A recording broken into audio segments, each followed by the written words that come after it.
Hi everyone, so welcome back to my channel, or welcome if you're new here.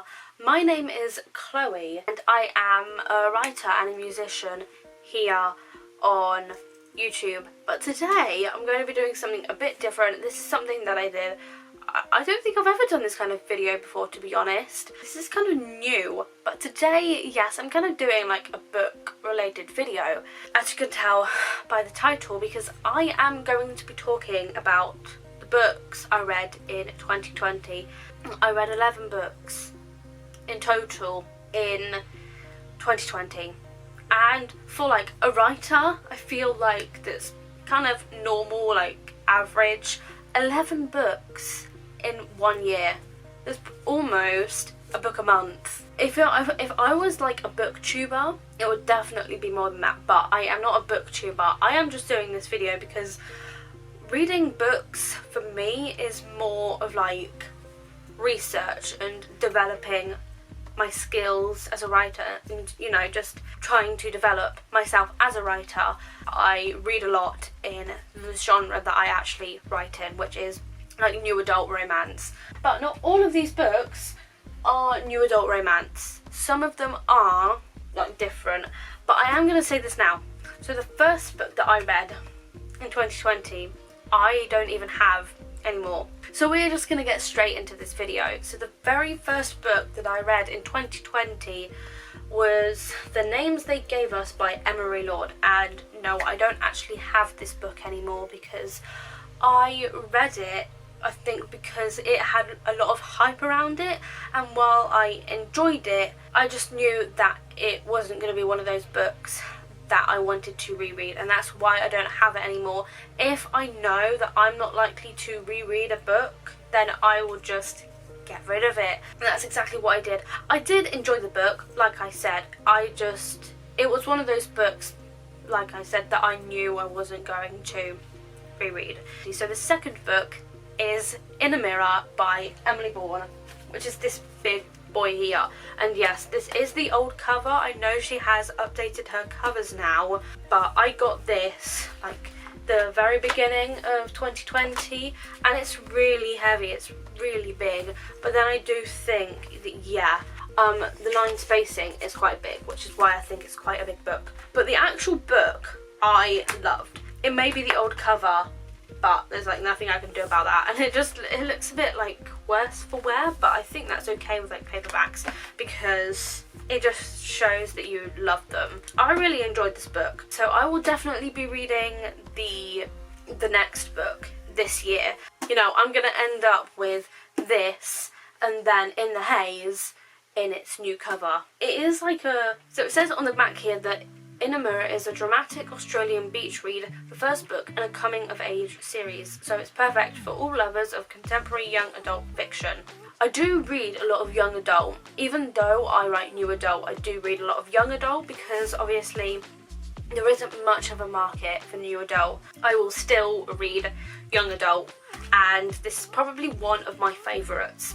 So the next books that I read in 2020, I don't think anyone's going to be surprised by this, but I read like the entire Shakespeare Sisters series by Carrie Elks, because I know that I read By Virtue of Fall last year. I actually picked it up from somewhere like The Works, and I read By Virtue of Fall and then realised that, oh, it's part of a series, so I'm probably going to love the other books. So 2020, I think I actually got them for Christmas 2019, like the first 3 books, and I read them in 2020, and these are probably like some of my favourite books, which is why I still have them. So there's Summer's Lease, A Winter's Tale, Absent in the Spring, and By Virtue of Fall, and yes, they all follow one of the sisters. So Summer's Lease follows Seska Shakespeare. This is the book. A Winter's Tale follows Kitty Shakespeare. Then Absent in the Spring follows Lucy Shakespeare.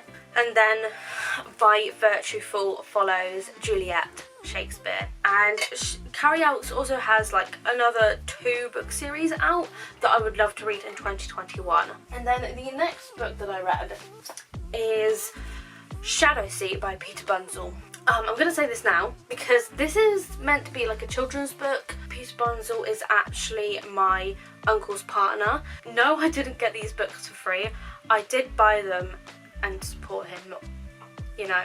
But I have the rest of the series, but I thought I would just show Shadowsea because this is the one I read in 2020. He does have another book out, but I'm not too keen on reading it. But this is just like a historical adventure, I would say. A historical action adventure.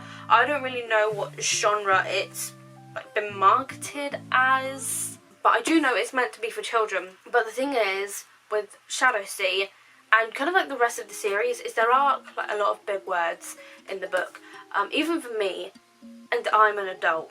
It doesn't have any swearing in or anything like that, but there are like some dark elements to these books because they're obviously like Victorian. You know, if you are going to read this series, obviously start out with Cogheart, that's the first book. But if you do read the series, just be wary that there are some dark elements to the book. Despite that, I did really enjoy this.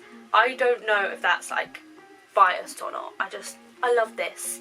But the thing is that if he wasn't my uncle's partner, I definitely don't think I would have, you know, read this. But did I say that like it's more like middle grade? The Sun is Also a Star by Nicola Yoon was the next book that I read, and I enjoyed this because I did enjoy her other book, Everything. I enjoyed this, but it wasn't like my favourite. I just don't really know why. I mean, I think I've watched the movie and I'm not a big fan of that either, and it's, you know, it's nothing racial or anything. I just don't think that the story is my kind of thing because it is like young adult, I believe. You know, even though I read young adult, it's not my favourite, and I think that's probably why I didn't like this. And then the next book that I read was, it started with a tweet by Annabelle. This is the cover. It's so pretty, isn't it? Oh, that might be why I wanted this book, because Louise Pentland left a little like review thing on it, because it's got it on the front. It just says like the perfect laugh out loud love story. I loved this book. I think it's kind of like the element of like digital media kind of taking away from your life. It's a really good read for if you need something kind of light, I guess. And it's like a rom-com. I think that's why I love it so much. And I love Annabelle's other books. I've also read If We're Not Married by 30, A Good Girlfriend's Guide to Getting Even. I've read those two books as well, and I just love Annabelle. I just love her books, you know. And so I can't wait to, you know, reread this again, because this is definitely going on my to reread list for this year. And then the second to last book that I read was Sunshine at Daisy's Guest House by Lottie Phillips. This is definitely a new adult, or like not even that. I think it might even be an adult romance. It isn't like a romance. I don't read anything other than romance, which is kind of bad in a way. I mean, Shadowsea is definitely not a romance, but a lot of the books I do read are romance. A Summer of New Beginnings. Daisy Ronaldson's whole life is turned upside down when her husband dies from cancer. So when she discovers that he left her a wish to turn their big English country house into a guest house, she's in shock. At first it seems like just too big a challenge, but in the rush of making beds, painting rooms and preparing breakfasts with a helpful and handsome friend James, Daisy realises that her heart is beginning to heal. In fact, she might even be falling in love again. This was another like favourite read from 2020, so I will definitely be keeping this to reread this year. Well, I'm hoping to just read a lot more this year, but I'll get into that in a whole separate video. And then this next book, yes, as of right now, as I'm filming this, I have still got a little bit left to read. By the looks of it, like, what, 2 more chapters maybe? Yeah, I think I've got 2 more chapters to read of this as of right now.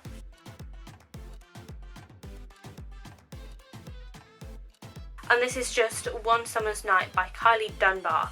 I think that's how you pronounce it. And so far, I am loving this. I do think it's definitely more young adult than a new adult. It's fine, it's still romance, it's still about a girl finding herself. I find that I do really like a lot of like self-discovery books, like this one and Daisy's Guest House, It Started With a Tweet. I think they're the kind of books that I love the most, just, you know, a woman's self-discovery. So if you have any recommendations for this year for like self-discovery books, like a powerful woman like kind of books, then I would love to know, you know, any kind of book you recommend for 2021. I mean, by the time this video goes up, I think it goes up at the end of January, to be fair. But yeah, I love this book because of that self-discovery element. I like a lot of books with that in. With that being said, that is all of the books that I read in 2020. Only 11 books. They are all of the books that I read. I've literally just got them in a pile down here. I am going to leave this video here because I have talked about books for 20 minutes now. I could probably get this chopped down to 15, to be completely honest. So that is going to be it for this video. If you enjoyed hearing me talk about books, then please smash that thumbs up button. Also, don't forget to subscribe down below if you are not already subscribed, and ding the bell to be notified for every single time I upload, if you so wish to be notified. All of my social media links, along with all of the books that I've talked about in this video, will be linked down below for you to check out. Thank you so much for watching, and I will see you in my next video.